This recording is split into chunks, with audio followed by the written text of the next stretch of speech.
sur les politicards. Quel est le regard que vous avez justement du contexte burkinabé en termes de liberté d'expression? On n'a jamais venu Norbert au tribunal parce qu'un article qu'il avait écrit était faux. Mais rares font de la politique.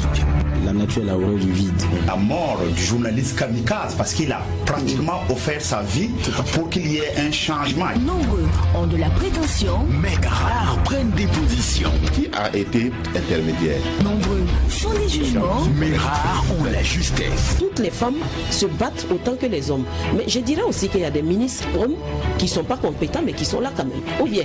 Mais quand l'actualité devient l'objet, normalement, la notion bien comprise de laïcité permet un équilibre des confessions religieuses à l'intérieur d'un espace républicain. Tous deviennent sujets. Cette conscience de savoir que l'autre découle de nous, ça crée naturellement en vous un sentiment de paix et ça tue tout sentiment de guerre. Le tribunal de l'actualité, c'est du lundi au vendredi à 8h et rediffusé les mêmes jours à 22h. Le tribunal de l'actualité, c'est avec Loukman Sanfo, Bernard Boukma et Geoffroy Vara. C'est de lundi au vendredi de 8h à 9h, simultanément sur Watt FM 100.8 et sur True TV, la télé interactive, et rediffusé à 22h. Le tribunal de l'actualité ne condamnait plus l'info sans l'avoir jugé. True TV, la télé interactive.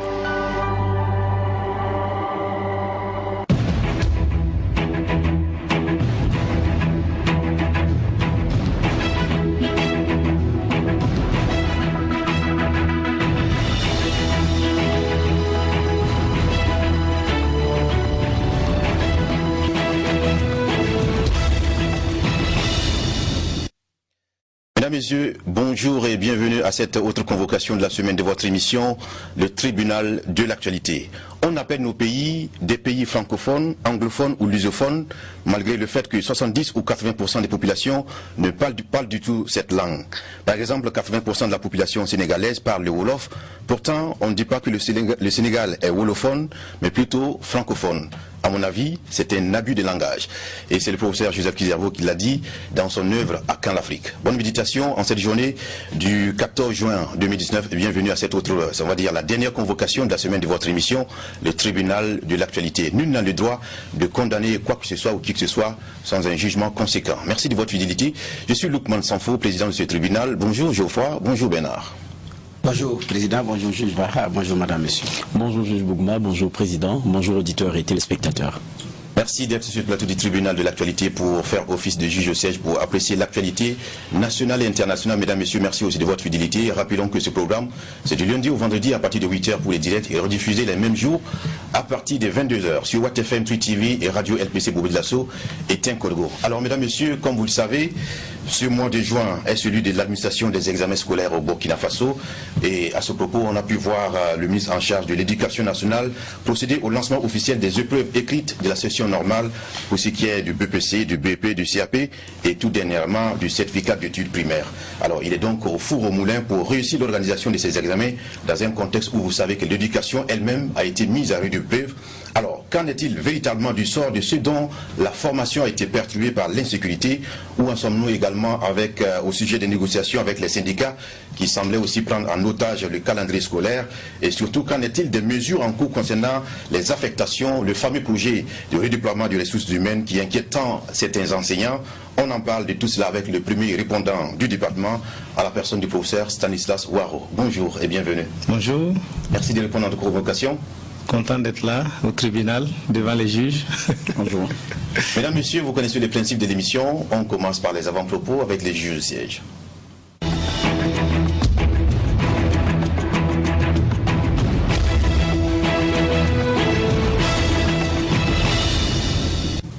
Avant d'entendre le professeur Waro, nous allons donner la parole au juge de siège pour formuler des avant-propos pour la première partie de l'émission. Et c'est Bernard Boukma qui prend la parole. Merci Président. Mon avant-propos va concerner la révision du code pénal qui suscite beaucoup de commentaires de part et d'autre. Et donc, les organisations de la société civile ont ici été associées, notamment ceux qui sont dans le domaine de la défense des droits humains. Donc, la KJDH les a saisis pour également demander leur appréciation, donc leur implication dans ce travail-là. Donc, ces organisations également ont transmis leurs observations avec des inquiétudes également à l'appui. Effectivement, c'est une révision qui suscite beaucoup de commentaires parce qu'il va s'agir également de la régulation sur Internet. On rappelle à fort et à souhait que ce n'est pas un espace de non-droit. Parce que ce principe, maintenant, qui s'occupe de cette régulation. Donc, le Conseil supérieur de la communication s'occupe de ces médias, donc des médias. Et sur Internet, c'est le corps pénal en général qui regarde ces choses-là. Ou bien, bon, c'est les citoyens entre eux qui se sentent lésés. Et puis, bon, voilà. Donc, ici, au Burkina, le gouvernement a décidé également de regarder ces choses-là de près et de prendre des mesures idoines. Donc, les organisations, je rappelle, ont été consultées. Certaines sont des organisations burkinabées, d'autres sont des organisations internationales, donc installées au Burkina. Je ne vais pas citer pour ne pas faire de la pub.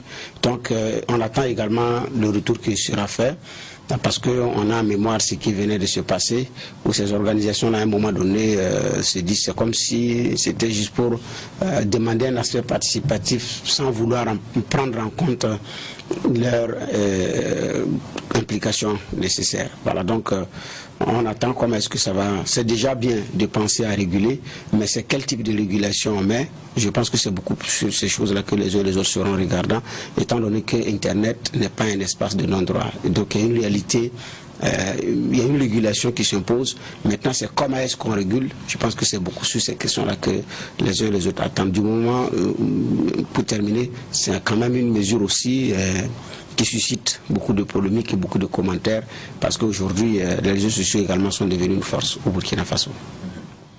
D'accord, merci à vous Bernard Bougma. On passe maintenant la parole rapidement à Geoffroy Var. Merci Président, comme vous dites rapidement, je suis rapide aussi.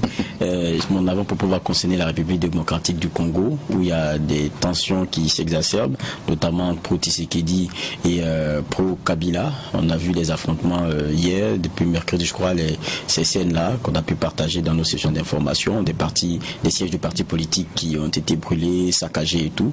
Mais derrière, ce qui est reproché au camp Kabila, c'est que ces derniers-là ne respectent pas assez Tshisekedi, qui est l'actuel président. Mais à la vérité, il faut dire que aujourd'hui, le président actuel ne peut pas s'affranchir de l'attelage, même peut-être mal assorti par certains qu'il a avec l'ancien chef de l'État. C'est vrai que lui a pu gagner ces élections-là avec ce qu'on a su comme turpitude en son temps, mais à la réalité, à l'Assemblée nationale, il n'a pas le coup des franches. Donc il est obligé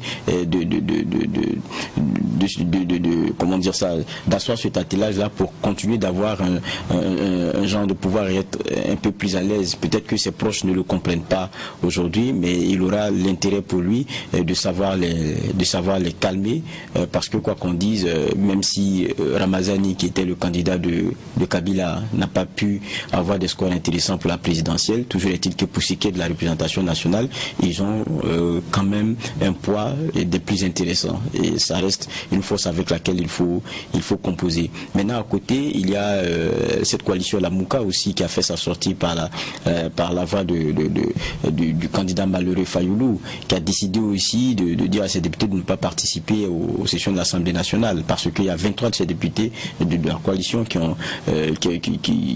après décision du Conseil constitutionnel, se voient donc invalidés, et c'est quand même 20% de la composition de cette force-là. Donc, quand vous êtes amputé ainsi, c'est clair que ça devient un peu plus difficile pour vous, étant entendu que vous n'êtes même pas majoritaire à cette assemblée-là. C'est un moyen de pression. On sent une République démocratique du Congo qui est en forte ébullition, mais c'est sur des questions fortement politiques, alors que c'est un pays qui, après ce qu'il a tourné, il a eu comme virage, je dis, devrait passer à autre chose, celui de la construction de son économie, celui de l'apaisement, celui de questions plus essentielles, on va dire comme ça. Quoique, quand on parle de politique politicienne, ce n'est pas que ce ne soit pas essentiel, mais les Congolais ont besoin d'autre chose. Et c'était mon avant-propos de ce matin, je m'arrête là. Merci d'avoir été succinct et concis. À présent, on va porter un jugement sur la situation de l'éducation dans notre pays, le Burkina Faso, avec le premier responsable, le professeur Stanislas Ouaro. Avec lui, nous allons parler de 3 points principaux, à savoir l'administration des examens scolaires pour ce qui est de cette année 2019. On va aussi faire le point des négociations gouvernement-syndicat de l'éducation, et enfin on parlera de cette question, le projet de redéploiement de la ressource humaine au niveau de ce ministère-là. Alors, encore une fois, monsieur le ministre, bienvenue à vous. Merci. Avant de parler de ces questions qui concernent votre département, la première question vous concerne directement. Récemment, vous avez reçu un prix en République de Côte d'Ivoire qui fait de vous le meilleur ministre selon une ONG en charge de l'éducation nationale et de la promotion des langues locales. D'aucuns disent que, au regard du contexte qui est le nôtre, avec l'insécurité, tout ce qu'on a comme résultat aujourd'hui, il n'y a pas de quoi... Il n'y a pas de mérite à recevoir un prix, il n'y a pas de mérite à aller se faire, on va déjeter des fleurs. Que répondez-vous à cela, pour commencer? Non, d'abord, c'est dire que tout le travail que nous faisons n'a pas pour objectif de recevoir un prix. En fait, le travail que nous faisons est un travail qui est souhaité par le chef de l'État, qui a pris un engagement depuis un peu plus de 3 ans maintenant avec le peuple burkinabé, dans lequel, donc, engagement, il est prévu un certain nombre d'actions dans le système éducatif.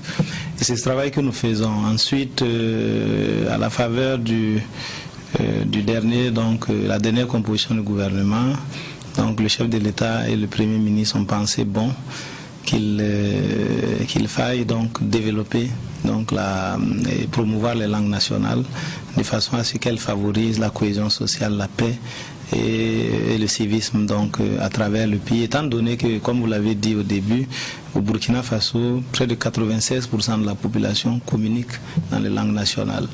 Et donc c'est ainsi que nous travaillons à mettre en œuvre. Donc c'est ce travail qui se fait maintenant. Il se trouve que un regard donc invisible a décidé donc de nous décerner donc un prix.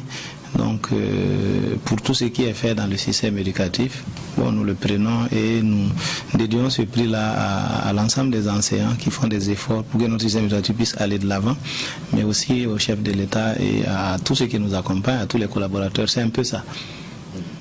Mais en la matière, il y en a qui postulent. Est-ce que vous avez postulé ou bien vous avez déposé un dossier ou bien Non, pas du tout. J'ai même été surpris parce que lorsque j'ai reçu la lettre me proposant donc à ce prix, j'ai d'abord travaillé à vérifier donc la crédibilité et la qualité et le sérieux donc de l'ONG qui me décernait ce prix, et cela s'est fait à travers donc notre représentation diplomatique en Côte d'Ivoire.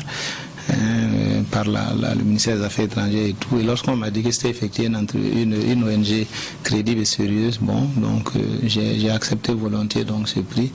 Et ce prix, en fait, au lieu que ce soit pour moi une joie et faire en sorte qu'on puisse aller le balancer ça et là, pour nous c'est une invite à poursuivre donc les efforts et à travailler pour que notre système éducatif puisse s'améliorer. Et au-delà donc de cela, moi je suis enseignant et donc chaque fois que on arrive à faire des efforts pour le développement de notre système, ça fait vraiment beaucoup de joie. Et vous dites, vous étiez surpris. Pourquoi et par quoi? Que vous ne le méritiez pas ou quoi? Non, pas du tout. Surpris parce que, d'abord c'est une structure extérieure, et surpris parce que je ne m'attendais pas à ce que en fait un regard extérieur se fasse sur ce que nous faisons actuellement, parce que malheureusement au Burkina Faso depuis 3 ans, en tout cas le regard qui est porté sur notre pays, aussi bien à l'intérieur qu'à l'extérieur, c'est un regard malheureusement, en tout cas dans la plupart des cas, négatif. Oui, il y a l'insécurité, il y a le terrorisme, on ferme les écoles, il y a la fronde sociale, on ne s'en sort pas, etc. Il y a une gouvernance, entre guillemets, dite mouta-mouta, etc. Et donc, du coup, voir qu'au-delà de tout cela, donc, il y a un regard positif sur ce qui est fait. Mais ça c'est d'abord la surprise et c'est ça. D'accord, on va aller maintenant au premier point qui est l'administration des examens scolaires. Mais cette année, on a pu vous voir annoncer, en visitant certaines régions emploi au terrorisme, vous avez annoncé qu'il y a un plan, on ne va pas dire Marshall, mais un plan Ouaro, on peut le dire ainsi, pour redonner à ces régions-là, on peut dire, une vie scolaire. Jusqu'à présent, même la presse n'est pas située sur ce plan-là. On ne sait pas qu'est-ce qui a été concocté. Et finalement, on ne sait pas quand est-ce que ça va être. Non, il faut dire que l'année dernière, nous avions 2 régions qui étaient concernées donc par le phénomène de fermeture d'école et et de perturbations donc, du calendrier scolaire. Donc c'était la région du Nord où on avait principalement 2 provinces concernées, la province du Loroum avec Ban, Solé, et la province du Yatenga avec Kain, donc qui était concernée donc par ces phénomènes d'insécurité où effectivement à Kain un ancien avait été assassiné.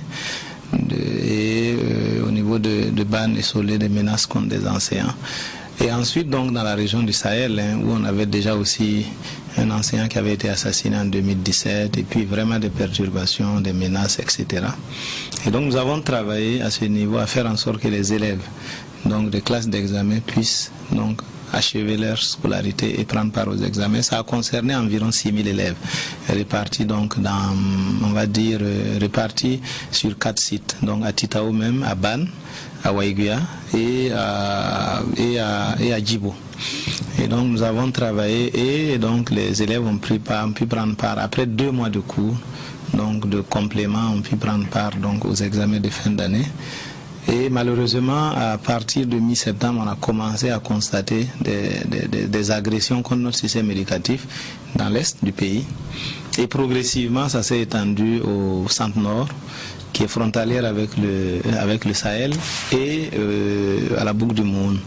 Et vers la fin donc, de l'année aussi au centre-est, avec donc la frontière avec l'Est. Et donc ça a nécessité que nous mettions en place, que ce ne soit plus ce que nous avons fait l'année dernière, qui est une réussite, c'est bien, mais là ça concernait 6 régions maintenant, avec beaucoup plus de fermeture d'écoles. Et donc nous avons travaillé à élaborer et à faire adopter, avec l'ensemble de nos partenaires techniques et financiers, sous la présidence de son Excellence Monsieur le Premier ministre Joseph Dabiré, le 21 février 2019, donc une stratégie de scolarisation des élèves dans des zones à fort défi sécuritaire. Et toute la presse a été conviée, dans laquelle stratégie un certain nombre d'éléments sont prévus. Et nous avons créé un secrétariat technique chargé de l'éducation en situation d'urgence, dans le cadre de la relecture de notre organigramme. Et ce secrétariat commence à travailler, les chefs de département ont été nommés. Et nous continuons donc à faire le travail. En fait, ce qu'il faut dire, c'est que nous avons travaillé à minimiser le nombre d'élèves qui vont être concernés par donc, le phénomène de regroupement et des examens spéciaux. Ce qui fait que cette année, dans le cadre donc, de cette stratégie, nous avons regroupé des élèves, ça et là. Vous avez vu à Tougan, c'est des élèves que nous avons regroupés. Nous en avons regroupé à Tchembara, nous en avons regroupé à Seba, nous en avons regroupé à Tenkodogo, à Senkansé. Donc des élèves un peu partout pour leur permettre de prendre part aux examens de fin d'année en révisant avec leurs choses. Ça, nous l'avons fait et nous avons fait tous les efforts pour que cette année, Djibo puisse prendre part aux examens et terminer l'année scolaire, ce qui s'est fait aussi. Et donc, on a minimisé. Maintenant, il se trouve que, malheureusement, il y a des élèves qui ont une scolarité perturbée pendant un long moment et donc pour lesquels on a besoin encore de cours de renforcement. Et il y a récemment, donc la veille de l'examen du CEP à Gasseliki, où nous avions 68 élèves, un centre d'examen, où malheureusement l'attaque de Arbinda a eu un impact, où les parents se sont dispersés. Et donc quand nous avons appelé certains parents, ils nous ont dit non, il n'y a personne dans le village, les gens sont dispersés. Et donc nous avons donc annulé donc, cette épreuve et ces enfants prendront part aux examens dans une zone qui va être déterminée. Donc avec nos responsables au niveau déconcentré, nous avons travaillé, on a collecté les informations et ce soir même nous avons une réunion à 16h au ministère pour faire le point et valider tout cela la semaine prochaine de façon à ce que nous sommes présentés en conseil des ministres les élèves qui pourront prendre part à une session spéciale et ceux pour lesquels le gouvernement va décider d'une année blanche parce qu'ils n'ont pratiquement rien fait. Et nous travaillerons pour ces élèves-là à faire en sorte que l'année prochaine ils puissent reprendre les cours. Maintenant, pour ceux qui sont en classe intermédiaire, eux à la rentrée, ils pourront donc en 1 mois ou 1 mois et demi achever et puis continuer donc leur cursus. Bon, vous parlez de ceux qui sont en classe intermédiaire, c'était d'ailleurs l'intérêt de ma question. Vous dites qu'en 1 mois ou 2, ils pourront terminer, passer en classe supérieure. Bon, je pense que ça c'est ceux peut-être qui ont eu quelques moments de cours parce qu'il y en a qui n'ont pratiquement eu. Oui, ceux qui n'ont pratiquement pas eu, ça va être une année blanche, ils vont reprendre. Ils reprendront partout où la sécurité permettra de les faire. Il y a des efforts énormes sur le terrain, le plan sécuritaire, qui nous permettent d'espérer effectivement qu'à la reprise, on pourra reprendre les cours à un certain nombre d'endroits. Maintenant, là où ça va être difficile, on travaille aussi à ce que certains soient accueillis dans des familles d'accueil. Du reste, ça s'est fait cette année. Et il y a beaucoup d'élèves qui ont été accueillis dans des familles d'accueil, soit pour terminer leur année parce qu'ils sont en classe intermédiaire, soit pour prendre part aux examens avec l'accompagnement donc du gouvernement et de nos partenaires techniques et financiers. Bon, vous dites que l'année prochaine, si les conditions sécuritaires le permettent, autrement dit, c'est pas aussi rassurant que ça. Non, si vous savez, il y a quand même un ministre de la Défense qui s'occupe de ces questions, un ministre de la Sécurité et tout. C'est vrai que étant donc la première donc cible exposée au phénomène, je collabore et je corresponds énormément avec ces personnes, mais cela ne m'autorise pas à dire un certain nombre de choses. Nous espérons effectivement que ça devrait finir au regard de ce que nous engageons sur le terrain, mais je me garde donc de donner des chiffres et des délais et des zones au risque donc qu'on m'interpelle si cela n'est pas fait, parce que je ne suis pas sur le front. C'est vrai qu'on parle de l'insécurité, mais je pense que si on a eu une année qui est assez disparate en termes de contenu, de programmes respectés et tout, ce n'est pas que du fait de la sécurité, il y a aussi la fronde sociale. Il y a eu cette gestion qui a été aussi la vôtre de certaines revendications. Il y a une sortie qui a couru si forcément les syndicats qui dépendent de vous. Ils n'ont pas compris parce qu'ils estimaient qu'ils étaient encore en discussion et que pour vous, votre sortie, c'était avec le ministre porte-parole du gouvernement. Oui, tout à fait. Voilà, pour eux, c'était une rupture de négociation et tout. Donc, il y a tout ça. Ça a un impact. C'est qu'on a on va dire, on a des élèves pour une même classe, pour un même programme qui sont à plusieurs vitesses et qui sont confrontés à de mêmes examens. Vous dites, lorsque vous interviewez lors du lancement du BEPC, on ne fera pas de BEPC au rabais, on ne fera pas d'examen au rabais. Mais c'est au détriment des élèves, quoi qu'on dise aussi. Ça dépend. C'est effectivement regrettable de constater que la question sécuritaire et la question de la fronde sociale aient eu un impact sur donc la progression donc des élèves. Donc notre rôle aussi, c'est de travailler à faire en sorte que on puisse assez rapidement retomber sur des années scolaires sans perturbation, ce que nous faisons. Mais toujours est-il que quand ça arrive, nous devons donc trouver les ressorts nécessaires pour rebondir, et c'est ce que nous faisons. La sortie effectivement que nous avons eue, je pense en novembre ou décembre, sur la question, ce sont des choses normales, hein. Moi je ne critiquerai pas les syndicats, mais eux aussi ils ont leurs moyens de communication, ils ont par moments communiqué, et peut-être que ça n'a pas été aussi du goût du gouvernement. Donc quand vous êtes dans des discussions, il y a des moments difficiles, mais ce qui est plus important, c'est quand on dépasse cela, et c'est ce que nous avons fait. Et pour cela, je voudrais remercier donc l'ensemble des anciens, l'ensemble des partenaires donc sociaux du ministère qui, à un moment donné, ont compris avec le gouvernement que chacun devait faire des pas pour que nous puissions nous retrouver, avancer et développer notre système éducatif, toujours étant donné que toutes les revendications ne peuvent pas être assez satisfaites ici et maintenant, et c'est un processus, et on apprécie déjà ce qui est fait et on essaie de progresser. Ça c'est vraiment ce qui est important. Maintenant, dire qu'on ne fera pas d'examen au rabais, c'est tout à fait juste, parce que en fait on n'a pas tenu compte de l'actualité, ni de la fronde sociale, ni des préoccupations sécuritaires pour faire le choix des sujets. Le choix des sujets a été fait conformément au programme, et donc le travail a été fait.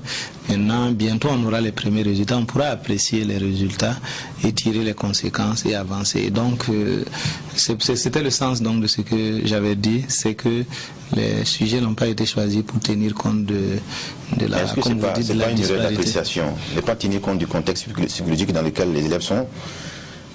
Mais vous ne pouvez pas, dans la mesure où, pendant que vous choisissez les sujets, il y a des moments où certains font coup, d'autres ne font pas, etc. Il y a un mélange. Donc tenir compte de cela, on va tenir compte de cela même comme il l'a dit. Donc on est obligé de tenir compte du programme que les élèves doivent suivre et faire. Donc à ce niveau-là, il n'y a pas de souci, ça a été fait. Et pour le moment, en tout cas, je n'ai pas constaté de plainte particulière sur la qualité, sur les difficultés énormes en termes de sujets d'examen. On attend de voir. Et comme j'ai dit, on aura les premiers résultats du BPC aujourd'hui. On pourra apprécier. Vous savez, l'année dernière aussi, ça n'a pas été calme, hein. Ça a été assez chaud, mais les résultats du BPC ont été pratiquement meilleurs donc au double de celui de l'année d'avant. On a eu 42%, à peu près 43% de taux de succès, contre 28% l'année d'avant, alors qu'il y a eu beaucoup de perturbations, des blocages, etc. Il y a eu un certain nombre de choses. Donc, et puis c'était même l'année, pour le BPC par exemple, c'était l'année où les premiers élèves du continuum arrivaient. Et ces élèves, vous savez dans quelles conditions ces élèves ont été recrutés. On s'élève comme ça un jour, on dit bon, on met en œuvre le continuum éducatif, tous ceux qui ont le CP doivent y aller. Il y a des communes où les maires ont été obligés de désaffecter des villas, des bâtiments, il y a eu des CG sous paillotes, etc. Souvent des CG avec seulement le directeur. Il y a eu des CG même sans directeur. On a vu ici des directeurs, des multidirecteurs, des gens qui ont dirigé 4-5 CG parce qu'il n'y en avait pas. Et donc les gens sont débrouillés comme ça. Et malgré cela, on a eu un taux de succès assez intéressant.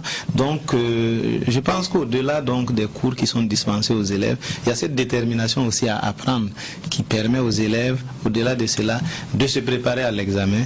Et j'ose espérer que le taux de succès va être encore meilleur, mais toujours est-il que, comme je vous l'ai dit, à la fin de tous les examens, on va tirer les conséquences. Ce qui est intéressant aussi de voir, c'est que quand on regarde la progression du nombre de candidats, c'est intéressant. Au CEP, nous avons près de 30 000 candidats de plus que l'année dernière, malgré le contexte sécuritaire. Ça, c'est une amélioration. Nous avons atteint la parité au poste primaire cette année, c'est-à-dire on a une parité parfaite filles et garçons. Maintenant, les efforts doivent être faits au secondaire, c'est-à-dire à partir de la seconde.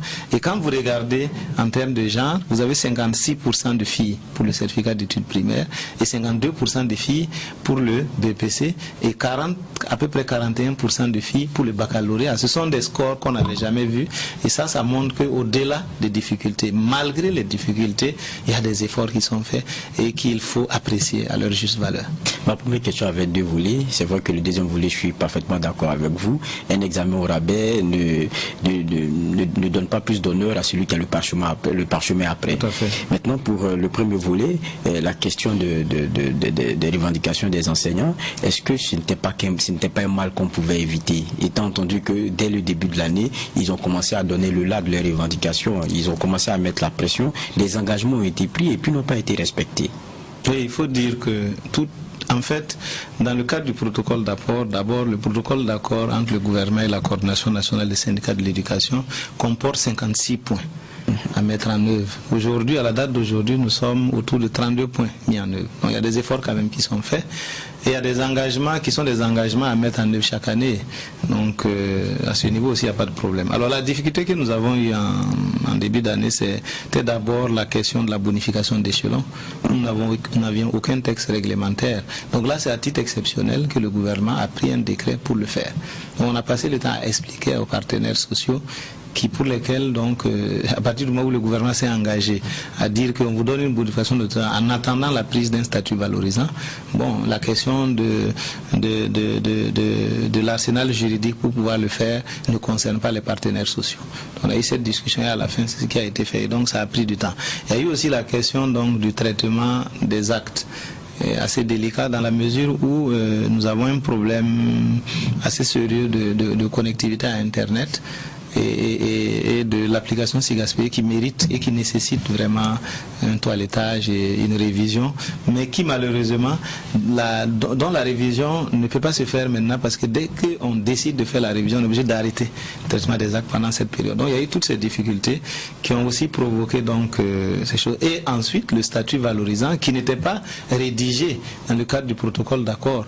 Ce qui avait été dit, c'est que le gouvernement s'engageait à mettre en place un comité technique qui allait proposer donc la feuille de route, ce que nous avons fait en discutant avec les partenaires sociaux qui ont amendé. Et nous sommes allés en discussion sur le statut valorisant et donc c'est normal que cela ait pris du temps parce qu'il n'y avait pas quelque chose de clairement arrêté. Là où il y avait un consensus au départ, c'était le niveau d'accès à l'éducation qui passait désormais au baccalauréat. Mais le nouveau statut, c'est-à-dire en termes de classification catégorielle, en termes de nouvel emploi et autres, il n'y avait pas de... Et peut-être en termes de nouvel emploi, l'autre consensus c'était l'emploi donc d'administrateurs des lycées et collèges, c'est-à-dire les proviseurs, les directeurs de CG et tout. Voilà. Et donc tout le reste devait être discuté. Et c'est quand même un statut qui concerne donc une série d'emplois et qui concerne les 2/3 des fonctionnaires de l'État. Et donc c'est normal qu'il y ait eu ces difficultés.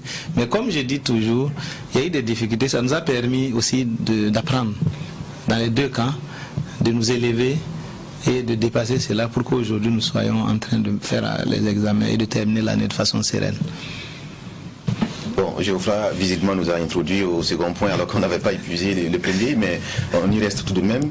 Alors, ma question, c'est de quand il y a eu justement ces négociations, la suite, c'est qu'on avait donné l'impression au niveau des syndicats qu'il y avait eu un accord, alors qu'il était question d'aller, je crois, à Koudougou pour discuter du contenu de ce statut valorisant.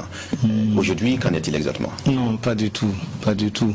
Il y a eu effectivement un PV de discussion. C'est-à-dire que la démarche était la suivante. Nous avons commencé à discuter sur la question du statut depuis le mois d'octobre.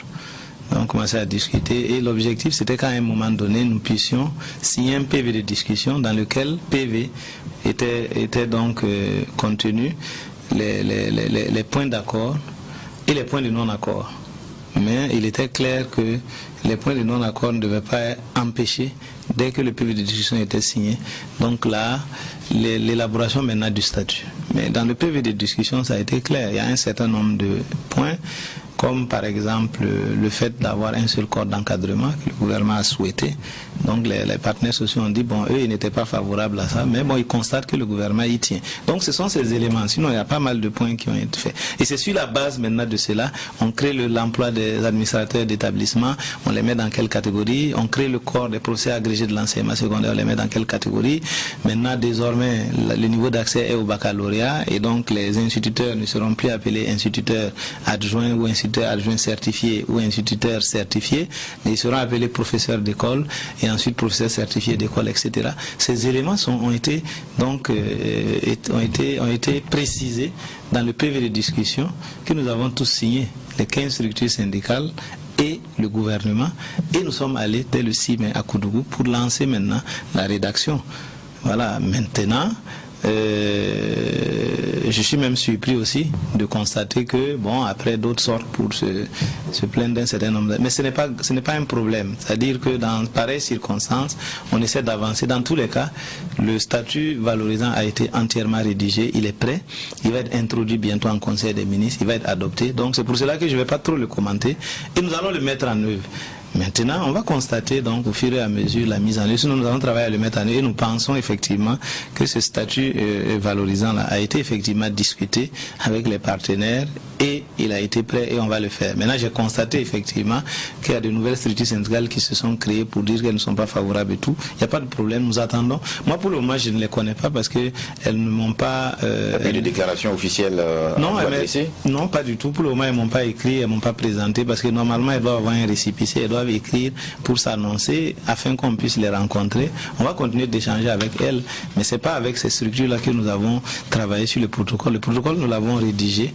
Le protocole d'accord, nous l'avons signé avec 15 structures syndicales et c'est dans ce cadre-là nous le mettons en œuvre. Maintenant, si de nouvelles structures apparaissent, ont des revendications, on va les regarder, on va avancer. Mais ce que je vais vous dire, c'est que le statut a été adopté, a été plutôt validé avec les partenaires et tel qu'il a été fait, nous n'allons pas le modifier. Il va être donc soumis au Conseil des ministres. Il appartiendra au Conseil d'apprécier et de l'adopter ou de ne pas l'adopter. Alors vous dites que ce nouveau syndicat ne vous a pas encore formé. Il semble qu'il y a deux. Ouais, il semble, j'ai dit il semble. Voilà. Okay. Donc nous ne vous ont pas encore formellement saisi. Pas du tout. Voilà, justement. Mais apparemment c'est des corps de l'enseignement qui disent ne pas se sentir concernés par vos mesures, donc qui les laissent à côté de la route et donc ils veulent se faire entendre. Vous savez, nous avons discuté, nous avons signé un protocole avec 15 structures syndicales. Mais au MENA, nous avons 25 structures syndicales. Et maintenant, bon, les deux éventuellement, parce qu'il semble qu'il y en a deux, les deux, quand elles vont venir, on sera à 27. Où étaient les autres quand vous signez avec les 15 ? Les autres étaient là, mais ne faisaient pas partie de la coordination. Parce que quand la coordination s'est librement constituée, il y en a qui ne se sont pas sentis concernés par la coordination. Et il y en a aujourd'hui qui se sont constitués après la création de cette coordination et qui frappent à la porte de la coordination pour y aller. Donc ça, c'est une cuisine propre interne. Ils vont le regarder. Donc c'est vous dire ça.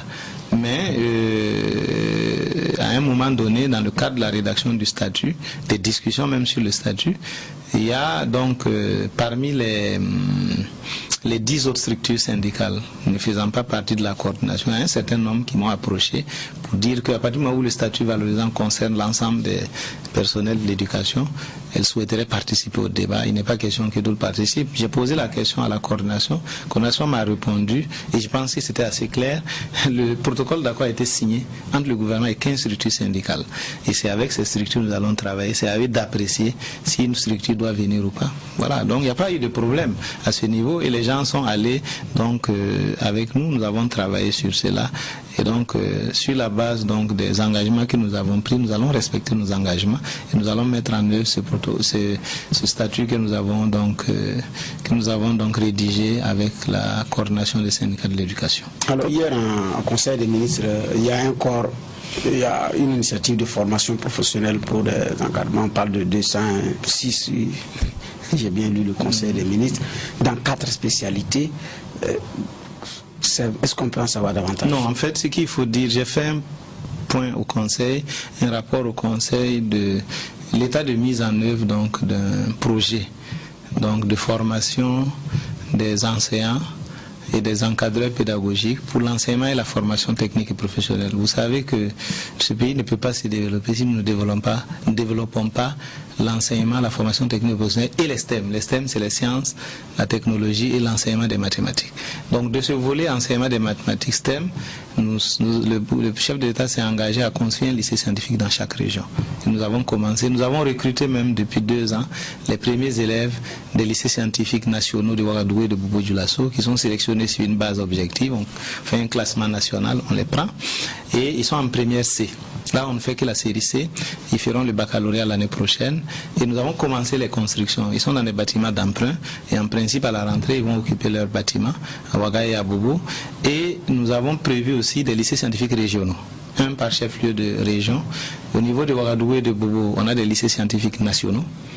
Et au niveau des autres chefs-lieux de région, des lycées scientifiques régionaux. Et même à Ouaga et à Bobo aussi, il y aura un lycée scientifique régional à Ouaga et à Bobo. À Bobo, il est en construction. Donc nous avons envie qu'ils se construisent.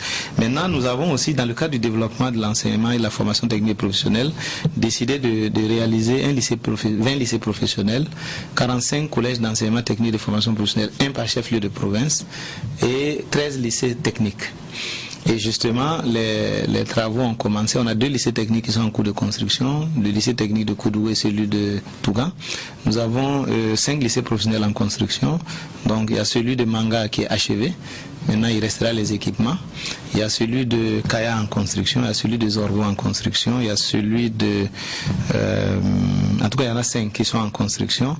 Et ces établissements-là ont besoin de ressources humaines. C'est dans ce cadre que ce projet avait été monté. Et donc, il était prévu le recrutement de 200 élèves professeurs à former en 4 ans, à partir du baccalauréat. Et 2 ans de formation pédagogique au Burkina, à l'école normale supérieure et dans les classes, et 2 ans de formation technique sur leur métier, en termes d'acquisition donc de connaissances sur leur métier. Donc ça allait déboucher sur un DUT ou un BTS. Donc dans un pays, et le communiqué avait précisé que ce soit au Maroc, soit en Tunisie, soit en Côte d'Ivoire et au Sénégal. Et donc lorsque nous avons prospecté en Côte d'Ivoire, ils nous ont proposé les formations, mais pour 3 ans.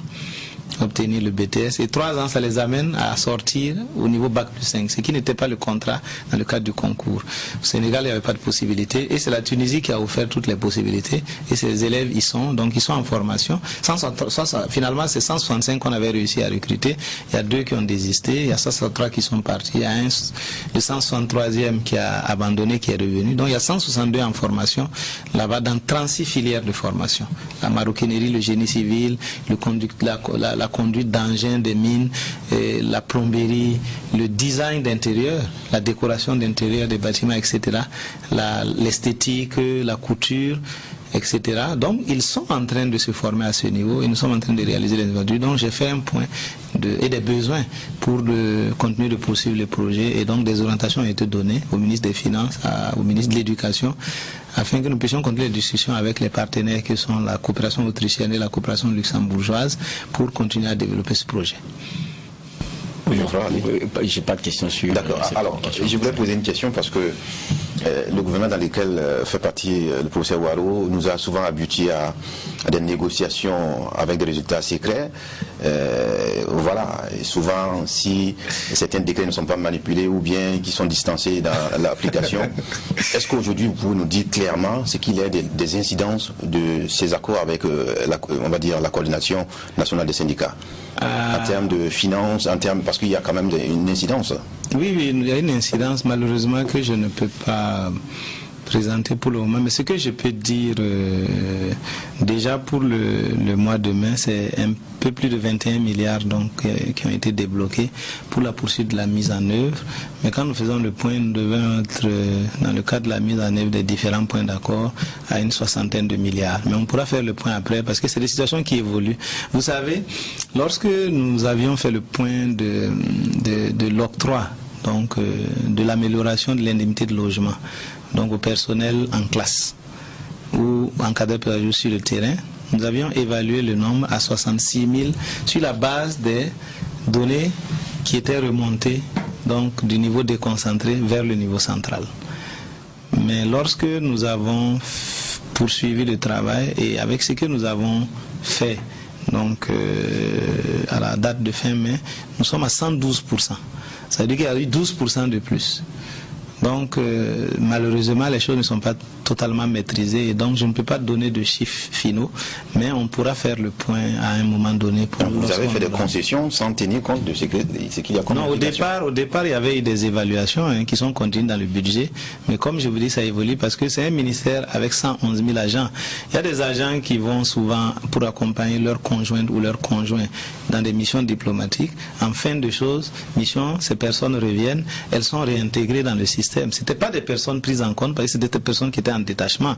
Il y a des personnes qui étaient en détachement à d'autres ministères qui ont été remis à disposition.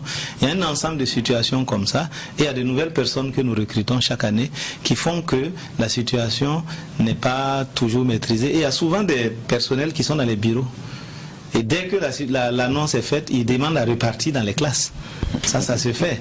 Et j'ai constaté même l'année dernière, justement au regard de ça, qu'il y a beaucoup qui avaient souhaité aller au bureau, mais qui ont préféré rester dans les classes. Donc c'est cette dynamique. Et ça, moi, ça me fait plaisir parce que mon souhait est que l'essentiel des enseignants, pour moi, un enseignant, normalement, ne doit pas être au bureau. Ça doit être des cas exceptionnels. Comme moi, par exemple, qui suis au bureau, mais je continue quand même de faire... J'ai arrêté d'enseigner parce que la tâche est lourde, mais je continue l'encadrement doctoral. Donc je continue un peu. Donc pour moi, l'essentiel des enseignants, en tout cas, doit se retrouver dans les classes. Et toutes les mesures incitatives qui peuvent accompagner donc ce processus, ce sont des mesures les bienvenues. Et de ce point de vue-là, ces différents éléments-là ont fait qu'il y a eu un accroissement. Mais nous sommes heureux de constater que nous avons fait aussi bien pour ça que pour l'harmonisation des indemnités spécifiques. Là-bas, on est à 111%, donc on a dépassé les prévisions. Et c'est un peu cela aussi. Voilà. Donc on pourra faire un point global à la fin. On espère que, parce que les parents d'élèves qui nous écoutent, le plus important c'est de savoir que l'année prochaine, on ne va pas avoir le remake parce que vous commencez à discuter en octobre, pratiquement début d'année. C'est lorsque vous savez que les examens risquent fort d'être pris en otage que vous décidez. Et souvent les syndicats qu'on a reçus ici ne le cachent pas. Ils disent souvent on a un exécutif qui ne comprend que ce langage-là.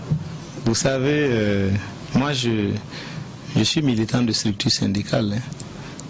Mais je suis donc dans l'exécutif, je suis homme politique aussi, mais je suis militant de structure syndicale à l'université. Je suis militant du SINADEC. J'ai travaillé. Non, ce que je voudrais dire, c'est que selon qu'on se trouve d'un côté ou de l'autre, bon, c'est facile justement de critiquer, mais ce n'est pas évident de faire cette gymnastique. Le budget de l'État, c'est pas en fait, quand on dit le budget de l'État est de 2000 milliards, ça ne veut pas dire que quand on l'a dit, les 2000 milliards sont dans un coffre au trésor, etc. Non, c'est une dynamique de recouvrement des recettes et de dépenses. Et nous faisons le point régulièrement. Chaque 3 mois, si vous regardez les rapports de conseil, on fait un point entre le recouvrement des recettes et les dépenses. Et le travail qui est fait, c'est d'éviter qu'on dépense ce qu'on n'a pas. Et donc ce travail-là nous amène par moments effectivement à planifier progressivement. Et c'est même pour cela que dans le protocole d'accord qui a été signé avec la coordination des syndicats, pour la question des indemnités de logement et des indemnités spécifiques, nous avons proposé donc de le payer en 2 fois. Un premier montant, la moitié, courant l'année 2018 et l'autre moitié courant 2019. Donc on est en train de faire ce travail. Donc c'est cette dynamique-là qu'il faut comprendre. Moi je les comprends effectivement. Quand on est de l'autre côté, on n'a pas accès à toutes les informations, mais nous qui sommes de l'autre côté, on y a accès. Ce qui est sûr, c'est que nous allons continuer de mettre en œuvre les engagements qui ont été pris. Pas parce que nous avons peur des syndicats ou parce que nous avons décidé il faut le faire, mais parce que nous-mêmes nous sommes convaincus que la mise en œuvre donc de ce protocole-là aura un impact positif sur le système éducatif.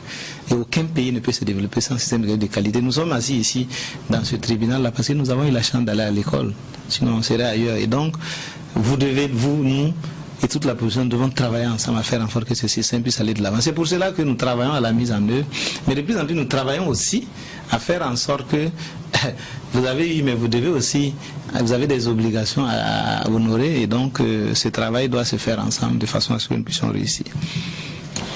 Alors, on a moins de 15 minutes à passer ensemble, on va aller au dernier point. Récemment, vous étiez à Koudougou pour un atelier qui porte sur un document qui fait, en tout cas, craindre certains enseignants, la question des affectations, le redéploiement du personnel, la ressource humaine.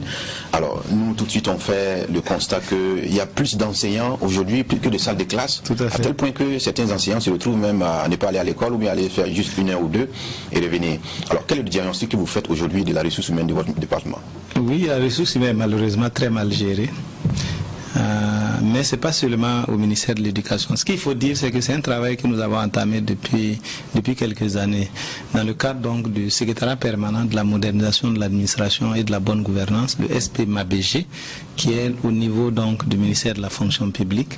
Donc avec le ministère de la fonction publique, nous avons travaillé et depuis un certain nombre d'années sur donc une meilleure planification des ressources humaines, une meilleure maîtrise des données en termes de ressources humaines et des instruments donc de recensement géographique.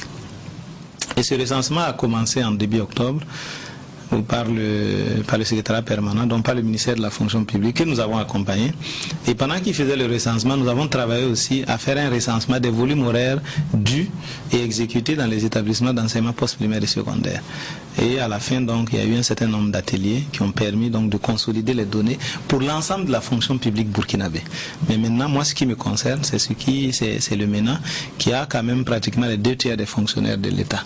Et à ce niveau, effectivement, nous avons constaté malheureusement que lorsque nous prenons l'enseignement primaire, pour ce qui est de l'enseignement primaire public, donc au niveau de l'enseignement primaire public, nous avons 50 124 salles de classe fonctionnelles cette année. Et en classe, nous avons 68 088 enseignants. Donc, près de 18 000 enseignants de plus que le nombre de classes en classe. Ça ne prend pas en compte ceux qui sont dans les bureaux, parce qu'il y a des équipes pléthoriques dans certains bureaux. Et pour ce qui est de l'enseignement post-primaire et secondaire, ce que nous avons constaté qui est vraiment dommage et qu'il faille corriger, c'est que il y a des enseignants, si vous êtes professeur certifié des lycées et collèges, donc vous devez 18 heures par semaine que vous devez exécuter. Et si vous êtes professeur donc certifié des collèges, donc vous devez 22 heures par semaine. Vous devez exécuter 22 heures par semaine.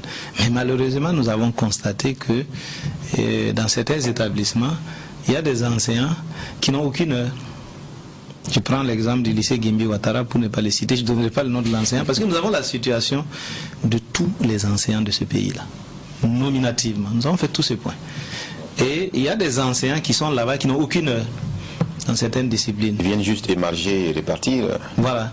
Il y en a par exemple, pour une matière spécifique donnée, le volume horaire le plus élevé c'est 8 heures. Ils sont un certain nombre. Ça voudrait dire quoi?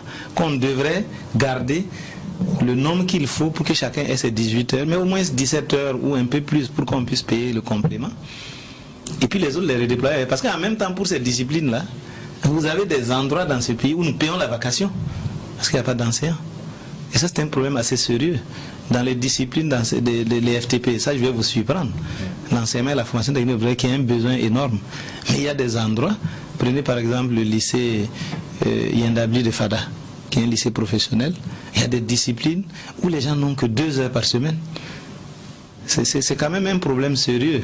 Maintenant, est-ce qu'il faut regarder ça et continuer de fermer les yeux? On dit non. Il faut travailler à une meilleure gestion des ressources humaines, à un redéploiement.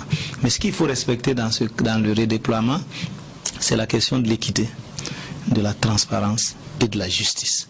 C'est pour ça que d'ailleurs même depuis l'année dernière, je suis allé l'année passée, mais les gens ne s'attendaient pas à ça, mais je l'ai fait. Quand j'ai annoncé à Bobo dans mes tournées que je n'allais pas faire d'affectation pour nécessiter de servir, les gens n'ont pas cru. Mais on l'a fait.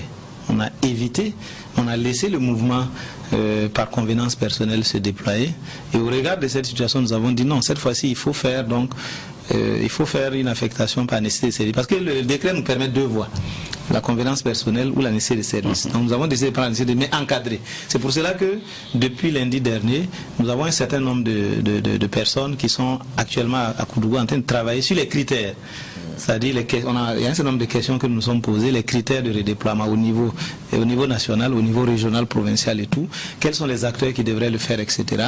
Et quelles sont les modalités, quelles sont les mesures d'accompagnement. Parce que dès que c'est une nécessité de service, vous devez prendre en charge le déplacement de l'intéressé. Donc nous sommes en train de faire ce travail-là, de façon à ce que cette année, c'est pas le ministre qui va dire, bon, moi je te connais, donc toi je t'amène ici. Mais il y aura des commissions au niveau national, au niveau régional, au niveau provincial, qui vont travailler à replacer les gens là où il le faut. Donc c'est ce que nous allons essayer de faire et ça aura aussi un impact sur les recrutements qui vont venir parce que on va plutôt mettre l'accent dans des disciplines où il y a effectivement des besoins. C'est-à-dire notre objectif n'est pas de diminuer le nombre de recrutements mais de mettre plus l'accent là-bas que dans d'autres domaines où on n'a pas de besoin encore pendant peut-être 2, 3, 4 ans. Donc on aura la possibilité maintenant, non pas d'aller demander au niveau déconcentré quels sont vos besoins, parce qu'on l'a fait cette année. On a demandé au niveau déconcentré, quand je fais le total de ce qui m'est revenu, les gens voulaient que je recrute 4600 enseignants du primaire en concours direct. C'est-à-dire ceux qui ont le certificat élémentaire d'aptitude pédagogique. Mais cette année nous avons mis 1000.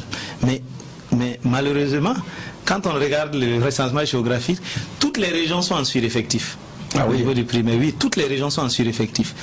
Et la seule région qui ne respecte pas, qui est au-dessus de la norme, qui est un enseignant pour 50 élèves, c'est la région du centre-ouest, où il y a un enseignant pour 57 élèves. Mais partout ailleurs, vous prenez le Sahel, c'est un enseignant pour 25 élèves. La région du Sud-Ouest, c'est un enseignant pour 27 élèves. Et ça varie comme ça jusqu'à un enseignant pour 33 élèves. On a un sureffectif au niveau du primaire. Il faut donc travailler à une meilleure gestion de ces ressources humaines-là. Maintenant, le statut valorisant qui a été validé, s'il venait à être adopté, il permet aussi des passerelles. Il y a des enseignants qui peut-être souhaitent devenir intendants d'établissement, qui souhaitent aller à la vie scolaire, souhaitent aller ailleurs. Il y a des possibilités de passerelles pour permettre à ce trop-plein-là de pouvoir aussi être utilisé ailleurs. Au lieu de continuer aussi de recruter là-bas, on les redéploie là-bas pour recruter aussi dans le primaire, etc. Donc voilà un peu le travail que nous sommes en train de faire. C'est un travail, je vais dire, sensible, extrêmement sensible. Les gens sont inquiets, extrêmement sensibles. C'est parce que le ministre est à Ouagadougou avec sa famille il dit qu'il n'y a pas d'affectation. Et d'ailleurs, les gens se posent la question, comment est-ce que les questions des affectations vont se régler? Est-ce qu'on pourra faire des permutations?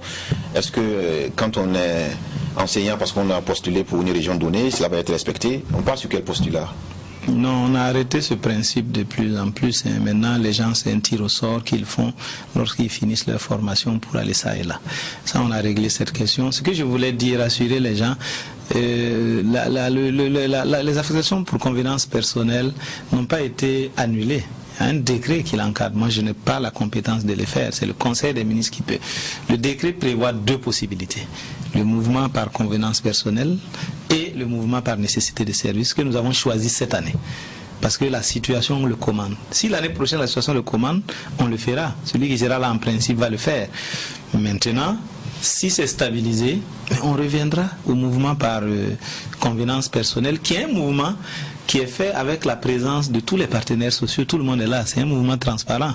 Les dérives sont venues dans le cadre du mouvement par nécessité de service où, bon, on décide, le ministre ou le secrétaire décide d'amener des gens par-ci, par-là. Est-ce que nous avons décidé d'arrêter pour le moment? Donc cette année, il n'y aura pas le mouvement par commun, mais ça va se poursuivre. Et il y a des gens éventuellement qui pourront venir à Ouagadougou et d'autres qui vont peut-être sortir. Ça dépendra des besoins et des réalités. Mais tout ceci va être déterminé à la fin de notre atelier. Les critères seront déterminés. Je ferai un rapport en conseil, demanderai l'autorisation pour y aller. Vous dites vous reconnaissez qu'il y a des grincements dedans. Et quand on a fait... Ça, c'est tout à fait normal. Quand vous êtes à Ouagadougou ou à Bobo-Dioulasso et puis on dit qu'il y a la possibilité que vous vous retrouviez à Houndé et autres, il y a des grincements dedans. Mais le dépassement, c'est 18 000 quand même, 18 000 personnes. Quand on regarde, c'est pas rien. Maintenant, je dis, grincement dedans pour grincement dedans, quand on veut aller sur une mesure qui est assez forte, et puis quoi qu'on dise, on n'a même pas le choix. Parce que soit on est efficace, soit on ne l'est pas. Mais il faut gérer aussi cela.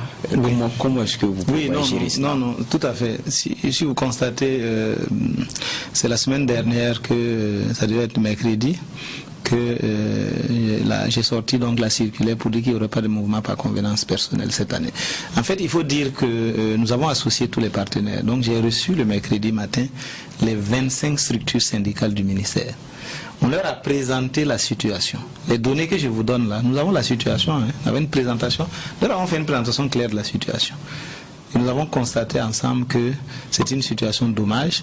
Et même les partenaires sociaux, il y a des structures syndicales qui ont permanemment dénoncé cela. On a un dossier en justice actuellement entre une structure syndicale et le ministère. Je n'étais pas là, c'était sous la transition. Et le ministre qui était là sous la transition a été donc resté en justice pour des questions justement d'affectation par nécessité de service où plus de 500 sont rentrés à Ouagadougou et ça. Donc c'est dire que même les partenaires sociaux là sont conscients de la situation et souhaitent que nous puissions mettre de l'ordre. Et donc, les 25 ont été reçus, nous avons échangé, et c'est à l'issue de cela que j'ai sorti la circulaire, et c'est après cela justement qu'il se retrouve à Koudougou. Et actuellement à Koudougou, il y a 10 structures syndicales qui nous accompagnent dans la détermination des critères.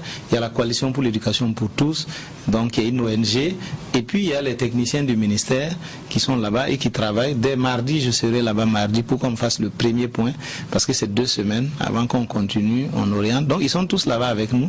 Nous allons donc finir le travail.